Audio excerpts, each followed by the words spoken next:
Otro reloj. Bueno, vale, pues ya está. Pues hola a todos, los que habéis venido, gracias. Y voy a explicaros un poquito quién soy yo. Yo soy un autor de cómic de aquí, me llamo Josep y me dedico a eso. O sea, básicamente estoy trabajando en el mundo del cómic. Y todo esto se centra en explicar un poco a los niños los fundamentos básicos y cómo se trabaja, cómo se hace un cómic y básicamente cómo nos movemos, la gente que estamos en este mundo.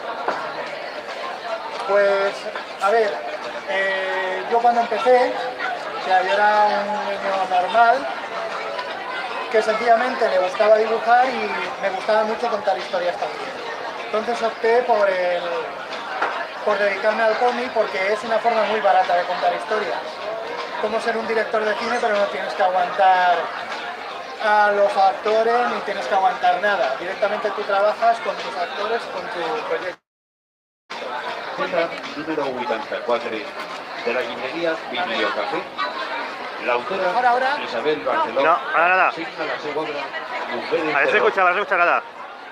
y el autor Salvarraga. Ahora. Ahora sí, ahora sí. Historia de Valencia.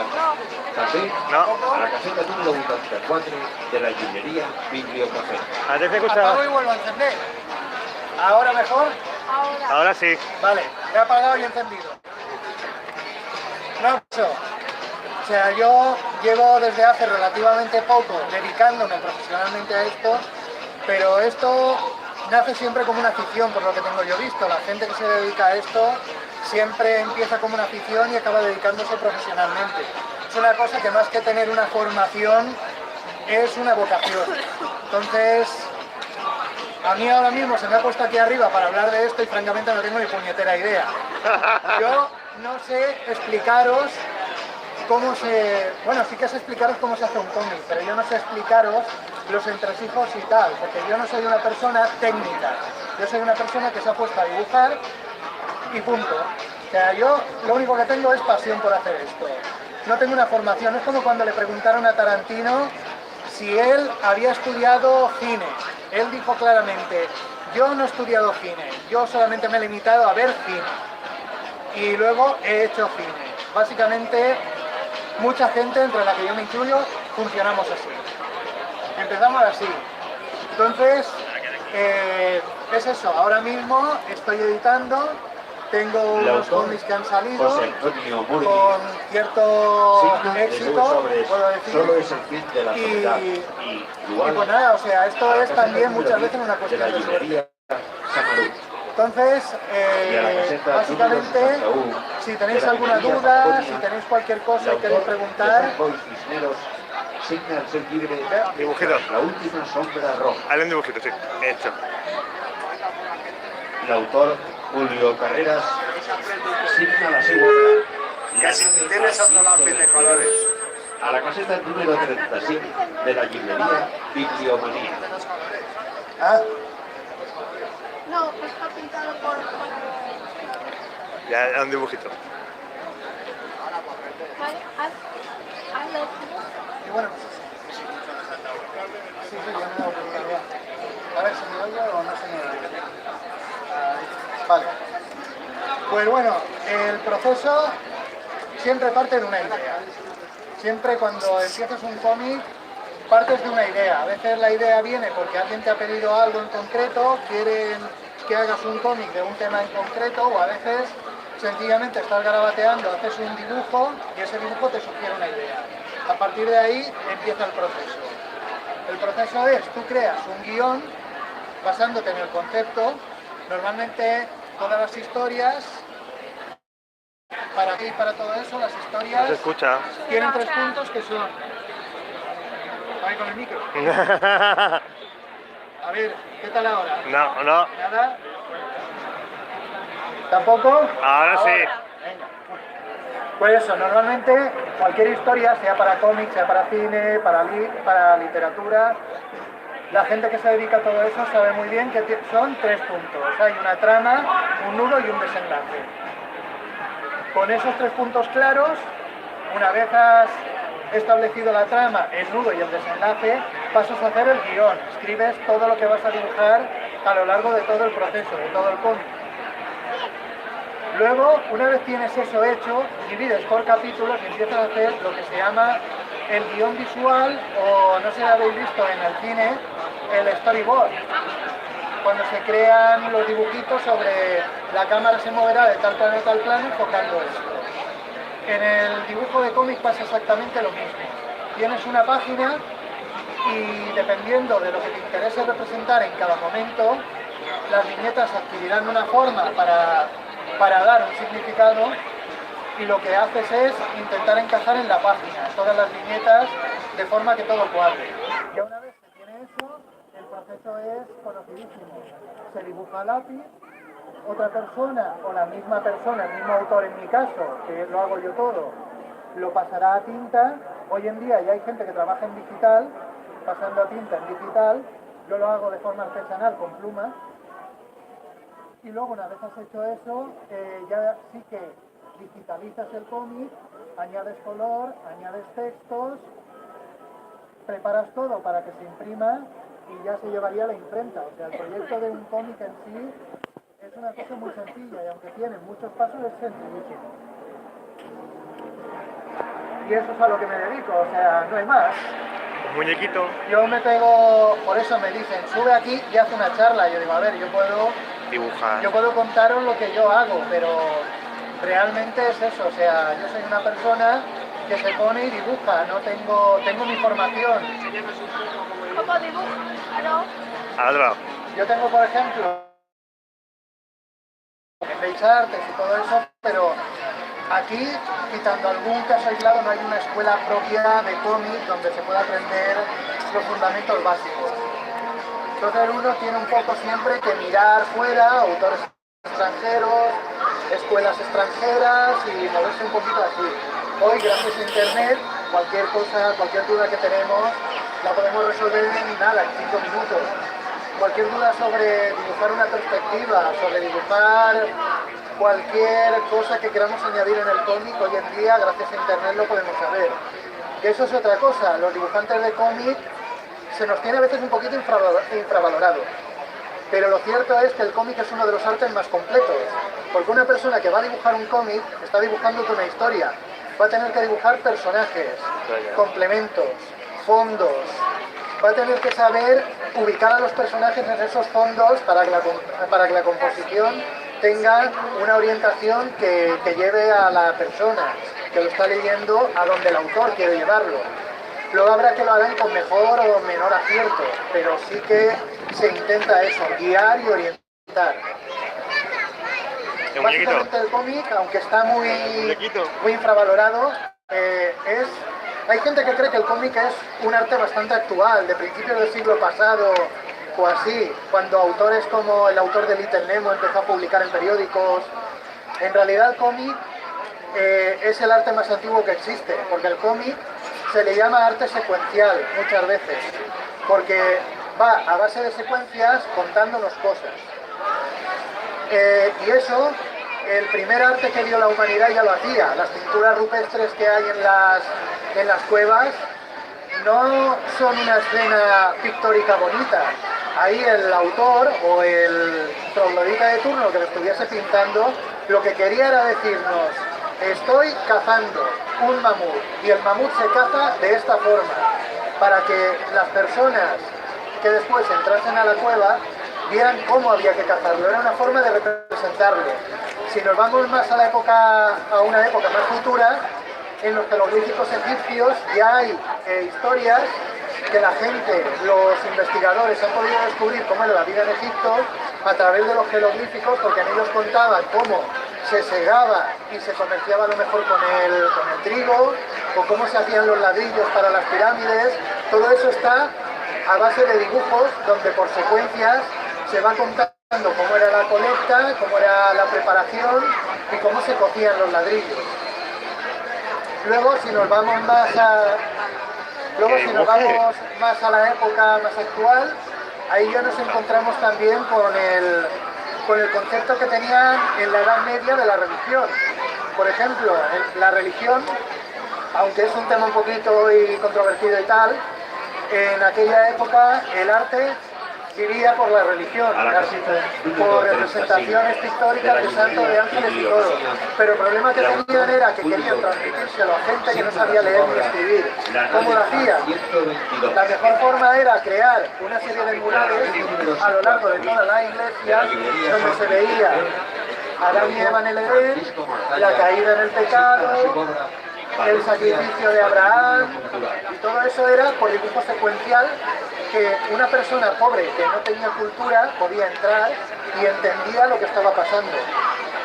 Con lo cual, y así a lo largo de toda la historia, con lo cual cuando se dice que el cómic es un arte moderno, en realidad no es nada moderno, es el arte más antiguo que existe. Utilizar además los dibujos para representar y explicar una serie de situaciones.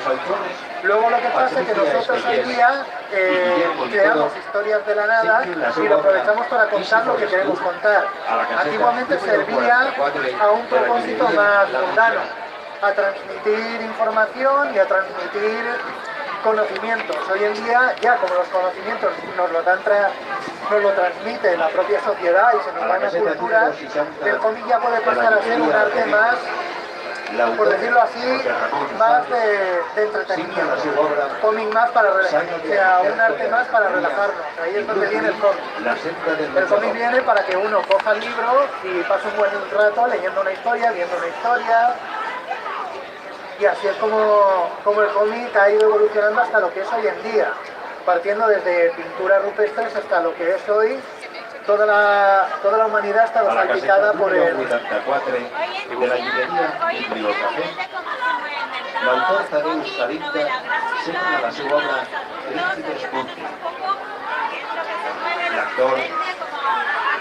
L'autor René Ruano signa la seva obra Algo. del Diablo també Pues por lo que dice aquí mi compañera, para intentar ganarse la vida en esto, seguir algún estilo o algo.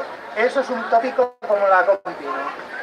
No existe una fórmula magistral que diga que un cómic funciona. Aunque las grandes editoriales trabajan con clichés ya muy establecidos, por ejemplo, si te vas al cómic americano de superhéroes, tienes al típico superhéroe con su identidad secreta que no puede revelar. Hay una serie de tópicos que saben que funcionan y juegan con ellos. Al autor le dan más o menos libertad, pero siempre tiene que seguir unas pautas. Si te vas a Japón, ahí se busca más el héroe solitario, que siempre lo resuelve todo a tortas, generalmente. También es verdad que depende del cómic, porque si nos vamos a Japón tienen su propia cultura aparte. Por ejemplo, en Estados Unidos está el cómic propiamente dicho y la novela gráfica. Que la novela gráfica vendría a ser algo más elaborado. El cómic en sí se podría decir que es el cómic de grapa de 24 páginas. Ese que te compras a lo mejor por 2-3 euros y que el mes siguiente tienes que comprar para continuar la historia. La novela gráfica ya sería propiamente, por norma general, pero ya te digo que no existe un consenso, porque a ver, esto es arte. Y hay normas para pintar, hay normas para escribir, hay normas para todo. Pero al final siempre la gente que pega o la gente que llama la atención es la que rompe las normas. Por mucho que queramos, por eso te digo que no existe una fórmula magistral. No hay una forma de decir, esto va a funcionar. Sí, sabes que hay unas pautas que funcionan, pero eso no te van a garantizar el éxito siempre. Ahí tienes, por ejemplo, el nacimiento del manga. Fue una cosa muy curiosa. El nacimiento del manga fue de un japonés que se llamaba Osamu Tetsuya. Ese hombre hacía cómic clásicos, tipo Tintín, tipo Spirou en su época cuando empezó. Era ese estilo de cómic así, de ojos pequeños, nariz pequeñita, boca pequeña, muy sencillo, rápido, muy Tintín.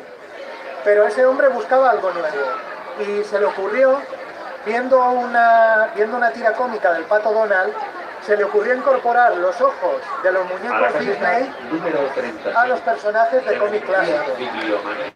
De ahí empezó el primer manga, un personaje cómic con los ojos grandes. En realidad había cogido el cómic clásico y lo había fusionado con los dibujos Disney de la época, no había más.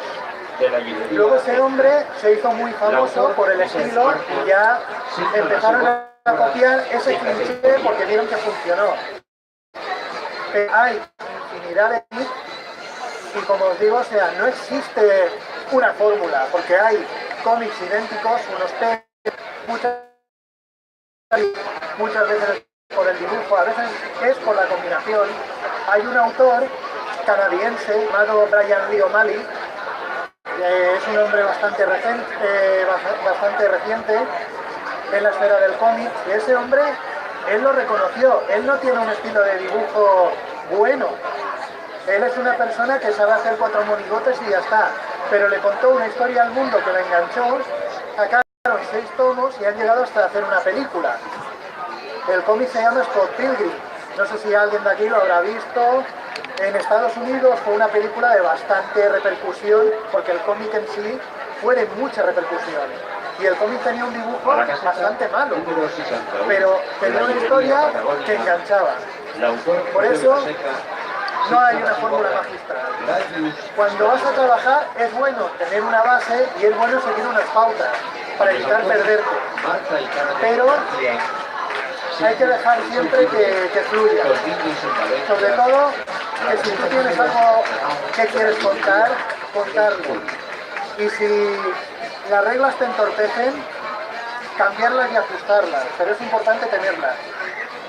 Igual que cuando uno va a dibujar, es importante tener una base para saber dibujar. Luego tú ya dibujarás el estilo que te dé la gana, pero es importante saber dibujar todo para la hora de la verdad, si decides cambiar algo, cambiarlo y que cuadre. Entonces es eso, es importante una base, sí, pero no existe una norma. Es importante que una persona que se vaya a dedicar al cómic haga cómic, que lea cómic, pero sobre todo que vea también mucho cine, que lea muchísimos libros, porque el cómic es muy completo, como os he dicho antes, pero no solo a nivel de dibujo, de que tengas que saber dibujar de todo, es que tienes que saber contar de todo. Y tú cuando estás haciendo, por ejemplo, si eres un director de cine, tú tienes un actor, ese actor puede llegar y puede decidir darle un matiz a un personaje, y luego a lo mejor ese actor lo ha conseguido y ha dado con una clave, que hace que su personaje sea más gracioso. Eso un autor de cómic no lo tiene. El autor de cómic va a tener que coger, imaginarse cómo es ese personaje y ser él el que dote de las características, de la personalidad al personaje. Tiene que intentar hacerlo lo más redondo posible y lo más creíble. Ahí tienes hoy en día, por ejemplo, personajes como Batman, hoy en día están muy... A lo largo de los años, los autores han ido dándole un poquito más de gracia al personaje en sí. El personaje cuando empezó era un superhéroe más. Hoy en día se le ha dado un aire. Eso pasa con todos los superhéroes a lo largo de toda la historia. Empiezan con algo básico, también es verdad que cada cómic, como cada superhéroe, es hijo de su época. Ahí tenemos, por ejemplo, al Capitán América, que nació en plena época de la Segunda Guerra Mundial, con lo cual era un icono americano que lo que pretendía era defender los intereses de su país. En aquella época eso estaba bien visto, hoy día ya no está tan bien visto y han tenido que evolucionar para que el personaje no sea tan cuadriculado de miras, para que sea un personaje que más que mirar por los intereses del país, mire por los intereses de la gente que vive en ese país. De otra forma, ese personaje hoy en día no vendería ningún cómic, porque sería un personaje desfasado y bastante desagradable. María García Lliberós. Así con todos los personajes. Superman al principio, en su época se buscaba que fuera un Fortuna invencible.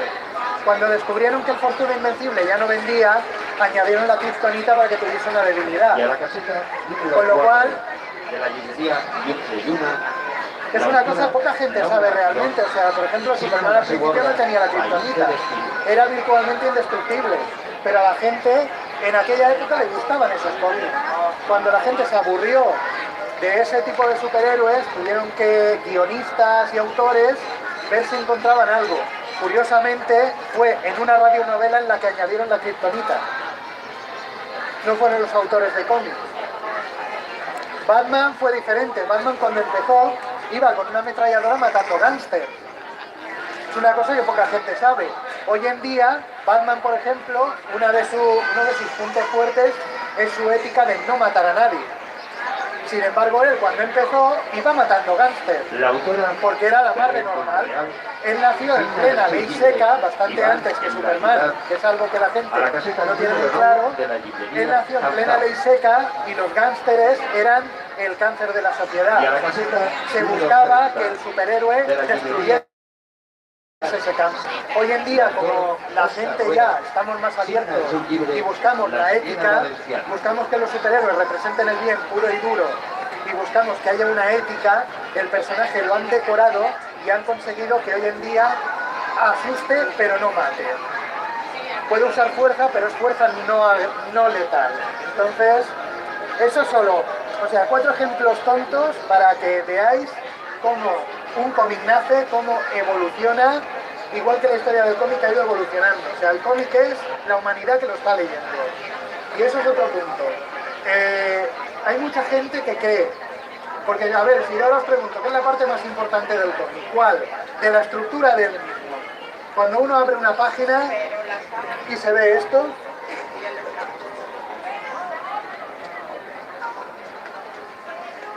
más o menos, ¿vale? La autora Susana Rodríguez signa la seva obra Secretos a golpes a la caseta número Uno se ve 22 esto de la llibreria La Sevilla. del Jarvisillo. Dígame. Y la autora No tengo ni Irene idea, Estrada signa la seva obra Alameda 54 Por eso, yo ahora mismo, a la caseta a ver, número yo ahora mismo os 78 pregunto, de la llibreria Sus libros ¿cuál es la parte más Top. importante de un cómic y cuál me diríais que es? La imagen a lo mejor, ¿no? Es la película, O los textos, dibujo, o no sé. A ver, los que creáis que lo más importante es el dibujo, que levanten la mano. Venga, acabamos pronto. Los que creáis que es el texto, levantad la mano. Entonces, Vale, pues voy a explicaros una cosa. Las tetas Ni del es el protagonista. dibujo, ni es el texto, ni es la combinación. Que sé que algunos igual os esperabais que dijera, no, es la combinación de los dos. Pues no. Lo más importante de un cómic son las calles. A ver, las calles son los espacios en blanco que hay entre viñeta y viñeta. Vosotros diréis, ¿por qué? Repostería, Porque es un puto espacio en blanco, ¿no? Ahí qué narices va a haber ni qué tiene de importante. De la librería son Ahí es donde trabaja nuestra cabeza. El cómic depende Begoña Bavero 90% de lo que una persona está leyendo y entendiendo. a la caseta Nosotros, cuando cogemos el cómic, lo estamos leyendo y damos el salto de un dibujo a otro, directamente ya estamos creando las animaciones que faltan. Es como cuando está haciendo animación trabajando para un equipo a lo mejor que están haciendo dibujos animados, se hace un dibujo que es el principio del movimiento, otro dibujo que es el final del movimiento y luego hay un equipo entero trabajando con un montón de dibujos que son el proceso del movimiento. Ahí, en el cómic lo hace todo nuestra cabeza. ¿Por qué? Porque estamos condicionados desde muy pequeños a ver un dibujo al lado del otro y consideramos que ahí hay una historia avanzando de un momento a otro. Como se nos educa ya para eso, el cómic juega con nuestra cabeza así. Entonces muchas veces hay gente que dice, es que a mí este cómic, por lo que os he contado antes, este cómic a lo mejor es muy allá, pero a mí me ha gustado, o a lo mejor la historia es sosa, pero pues eso es porque es el cómic engañando a nuestra cabeza. Y sé que os parece una tontería lo de que las calles son la parte más importante, pero os digo una cosa, se han hecho proyectos con cómics sin calles y a la gente no les ha gustado. El mismo cómic, tú no le pones calles y la gente se pierde. ¿Por qué? Porque al no haber calle, tu propia cabeza no hace una pausa. Entonces es la parte más importante del cómic, porque da lo mismo cómo esté dibujado, cómo esté contada la historia. Porque al final lo que cuenta es lo que tú ves, de aquí a aquí, que en realidad es lo que no se enseña.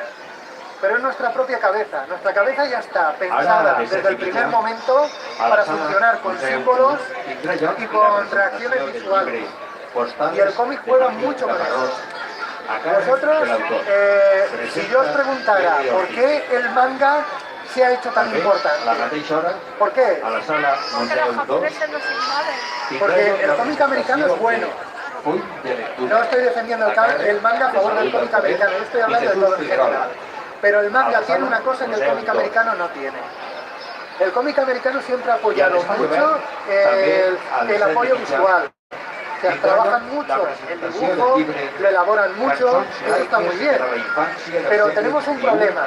O sea, el ser humano funciona en relación a lo que ve. Es decir, yo me defino, ahora viene el rollo psicológico, yo me defino a través de lo que veo, yo me comparo con vosotros y en base a vosotros yo sé lo que soy. Cuando tú ves un cómic americano, el nivel de dibujo es muy elevado, hace que la cara de un personaje sea muy concreta. Y eso hace muchas veces que tú no te identifiques con el personaje. Porque a lo mejor el tío tiene la mandíbula cuadrada, la nariz estrecha y los ojos grandes. Y tú tienes la cara redonda, los ojos a lo mejor pequeñitos y la nariz más ancha. Obviamente ya no vas a empatizar con ese personaje, porque no representa lo que tú consideras que ha de representar. El manga tiene las caras tan sencillas que cualquiera se puede parecer.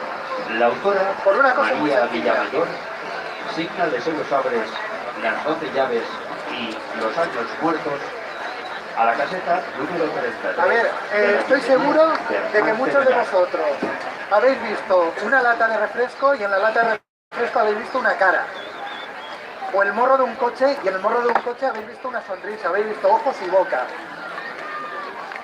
¿Por qué? Porque es una forma muy esquemática de representar un rostro. de la librería de la sala. Cuando una persona, como os he explicado, hace un óleo o algo muy trabajado y define mucho las caras de una persona, tú, si te pareces, empatizarás con esa persona. Aparte del apoyo textual, que el trasfondo del personaje tenga que ver contigo. Pero si el personaje encima se te parece, Alfredo Costa reaccionarás así. Y nosotros somos tan simples que incluso tendemos a vernos representados, a lo mejor en la lata de un refresco nos parece que hay un hombre sonriendo y ya tendemos a vernos. Somos así de egoístas, es algo que no falla. Y por eso el manga funciona donde el cómic americano no. Porque sus caras son tan simples que hacen que nosotros, aunque no simpaticemos con la historia del personaje, podamos vernos en su pellejo. De hecho, o sea, hay una prueba muy clara de esto. ¿Cuántos de vosotros usáis los emojis en el móvil? El emoji es la cara más simple que existe. Y estoy seguro de que todos veis reflejados. Cuando vuestro amigo os manda un emoji, estáis viendo a vuestro amigo haciendo esa cara. No es que se parezca, pero tu cabeza ya ve ahí la cara. Y como es una cara tan sencilla, que es fácil decir, es la cara de mi amigo. O cuando yo la mando, es mi cara. O cuando me la manda mi madre, es la cara de mi madre. Si los emojis estuviesen más elaborados, tuviesen más detalles, más rasgos, igual no nos veríamos representados en ellos. Ese es el truco que utiliza el manga. Eso, por ejemplo, refiriendo a lo que habías preguntado, es lo que utilizan. Esa es una de las pautas. También tenemos los globos de texto, ¿no? Donde se nos cuenta y se nos ayuda un poco a introducirnos en la historia. Hoy en día, como tenemos una cultura ya más establecida, y desde pequeños se nos enseña cómo funcionan ciertos apoyos visuales, ya un niño abre un cómic y sabe lo que está viendo. Pero hay niños de gente así más mayor que yo estoy seguro que ellos de pequeño abrían un cómic, veían unas rayas y no sabían a lo mejor que esas rayas representaban que el personaje se estaba moviendo. Hoy en día nosotros ya, nuestra cabeza ya está preparada para entender eso. Si tenéis alguna duda, Un muñecote. Número 41 de la librería El Cresol, el autor José Luis Muñoz, por composición. Para empezar, o sea, trabajas por composición. Sí que es verdad que a veces la página se te queda pequeña, pero para eso los autores tenemos un truco que nos las han dado las fotocopiadoras modernas, que es trabajar en un folio grande, dibujas a gusto todo lo que quieras y luego cuando lo van a pasar a imprenta se reduce. De forma que tú has cogido un dibujo y lo has reducido. Además, eso es un truco muy útil porque los autores también pecamos mucho del apoyo visual. Cuando un autor trabaja en un espacio pequeño, con 4 rayas, ha llenado ese espacio. Ahí ya no cabe más. El problema es que a veces no tiene la calidad visual que tú esperas para que represente lo que de verdad quieres que represente. Estás muy limitado por el espacio.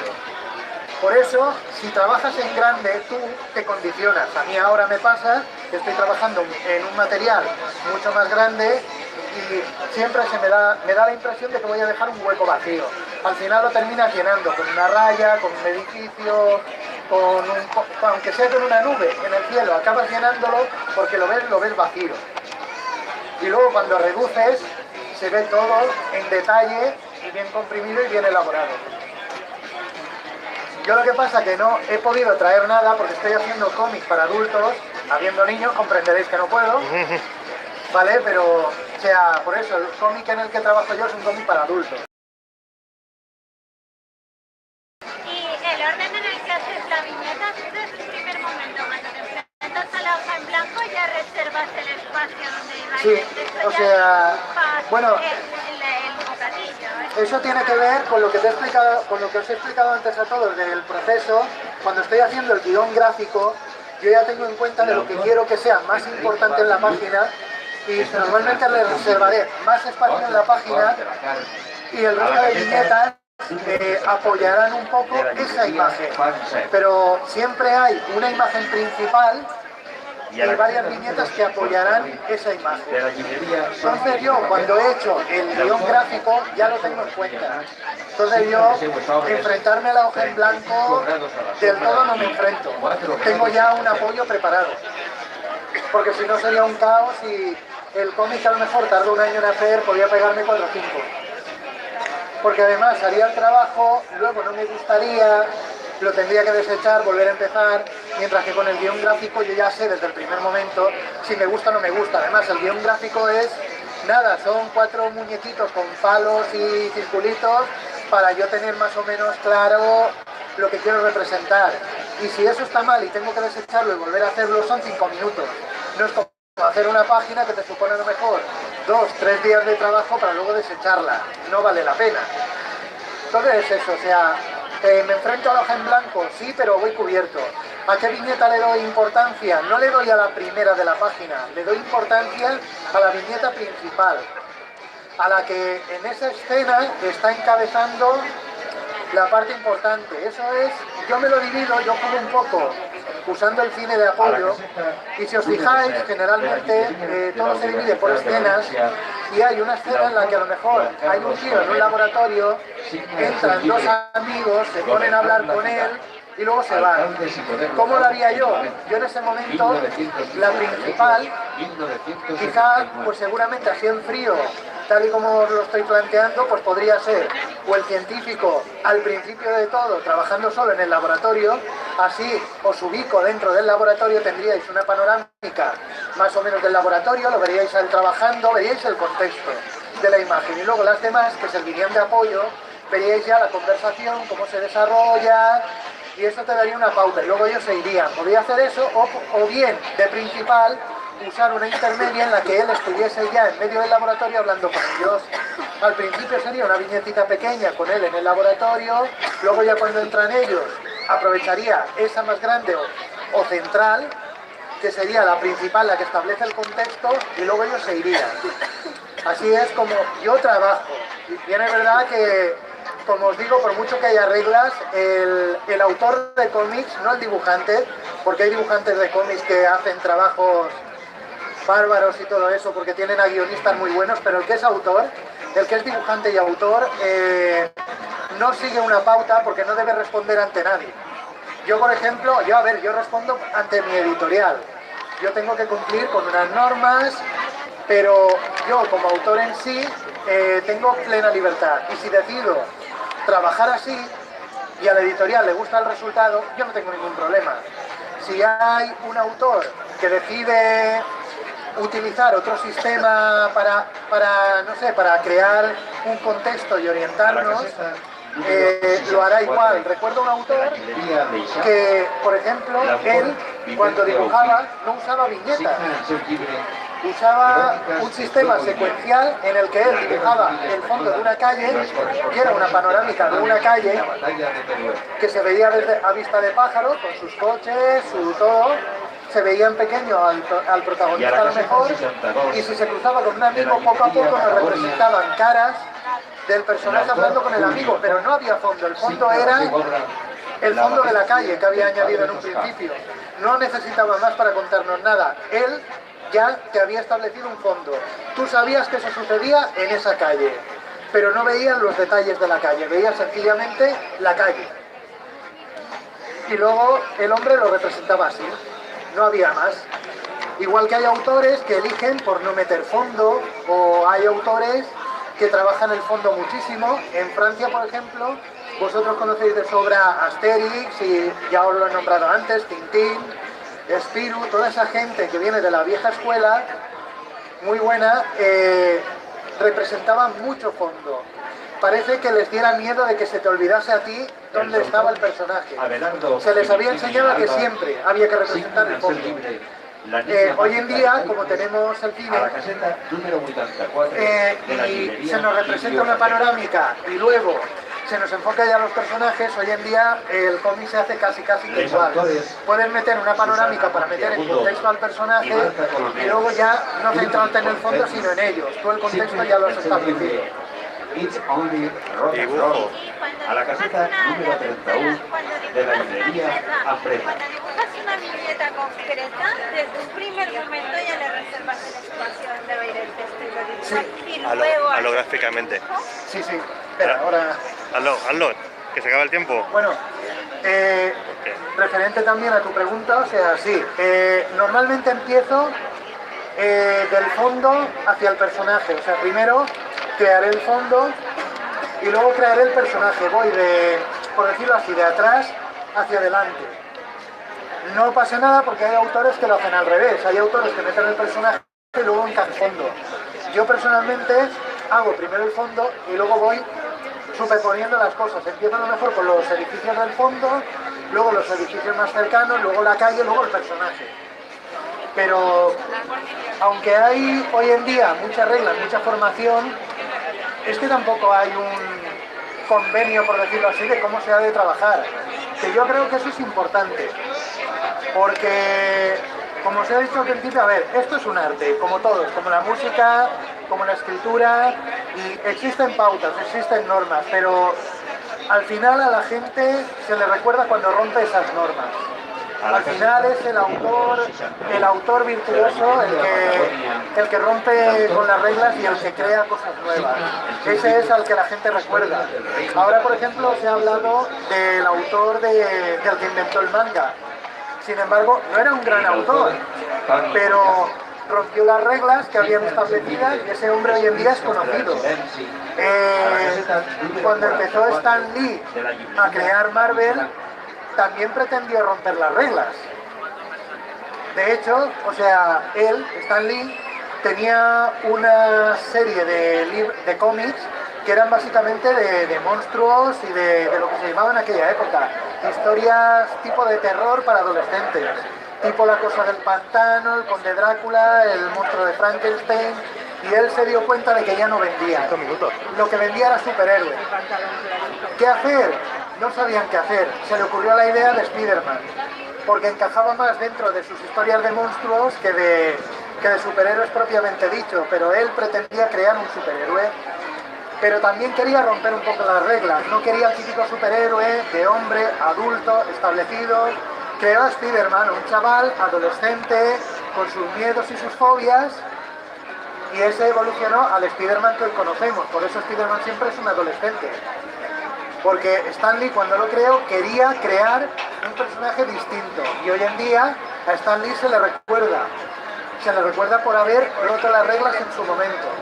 Entonces es muy importante cuando una persona trabaja en esto, romper las reglas. Seguir una pauta, porque si no mareas al lector. Si ahora pones una cosa, luego la tuerces, la retuerces y nos lías, pasa como con Juego de Tronos, que al final uno ya no sabe ni por dónde va. Entonces, esa es la cuestión, hay que innovar, pero siempre siguiendo un poquito unas pautas.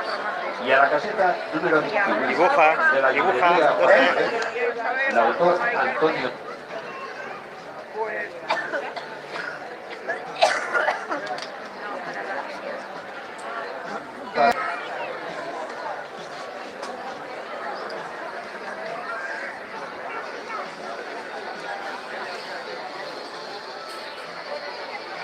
El autor.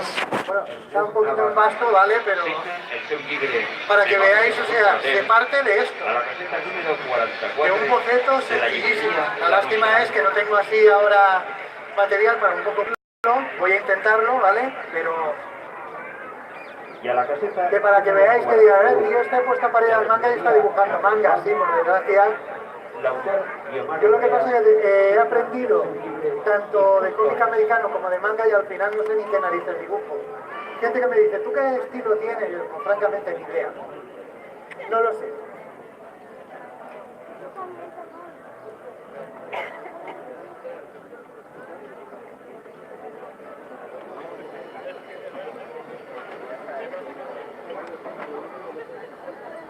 Bueno, generalmente cuando una persona dibuja, parte, eso lo habréis visto, de gente y todo eso, parte de figuras geométricas, ¿vale? Yo parto de una esfera, por ahí no me vais a poder ver, lo siento. Luego a la esfera le añado más o menos la ubicación de donde irán la nariz y los ojos. Luego le añadiré un poco lo que son la barbilla, A la caseta los número pómulos, 80 de la librería. ubicaré los ojos, Libros. El autor. ubicaré la nariz, Francisco Fernández y Enrique Ibáñez signen de seues obres Mercado Central, 100 años de historia y Estación del Norte. y luego ya 100 años de iremos historia. añadiendo más. Con el cuerpo. El cuerpo funciona de una forma bastante parecida, pero al mismo tiempo bastante distinta. El cuerpo funciona también en base a figuras geométricas, pero hay que dibujar como el esqueleto, para saber la postura que le queremos poner, para saber todo eso. Funciona como el guión gráfico del principio. El esqueleto me va a decir si la postura me gusta o no me gusta. En el caso de que no me guste, será más sencillo borrar ese esqueleto que borrar el personaje Con dibujado. detalles de Yayos y Yayes. A la caseta número 90 de la librería Ullero.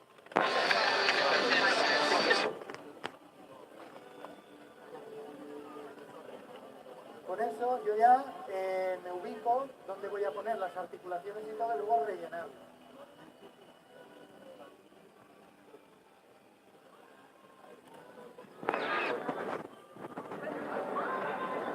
Luego, claro, borraremos el esqueleto y puliremos el dibujo y le añadiremos ya los detalles que queramos añadirle. Ropa, complementos. Para eso, como os digo yo, hay que machacarse bastante. Porque, como os he dicho, el problema que tiene el dibujante de cómics es que es un arte muy complejo. Se nos exige dibujar de todo. Luego hay gente que, claro, critica mucho. Ay, pues a mí no me gusta cómo hace la ropa. A las arrugas le quedan cutres, ya. A lo mejor es que ese autor no se ha centrado en eso, se ha Y a la centrado en caseta otras cosas. número 11 de la librería Pero Norma al Comics final Castellón. uno tiene que saber hacer de todo. Les autores Le Isabel añadiremos Pedro el pelo. y Fabi Araguz signen la seva obra Borealia.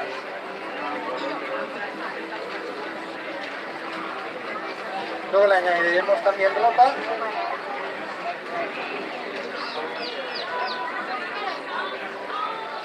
Jugaremos con las arrugas, sabiendo que la ropa es rígida y que hay que doblarla. Eso, como digo, es más estudiar.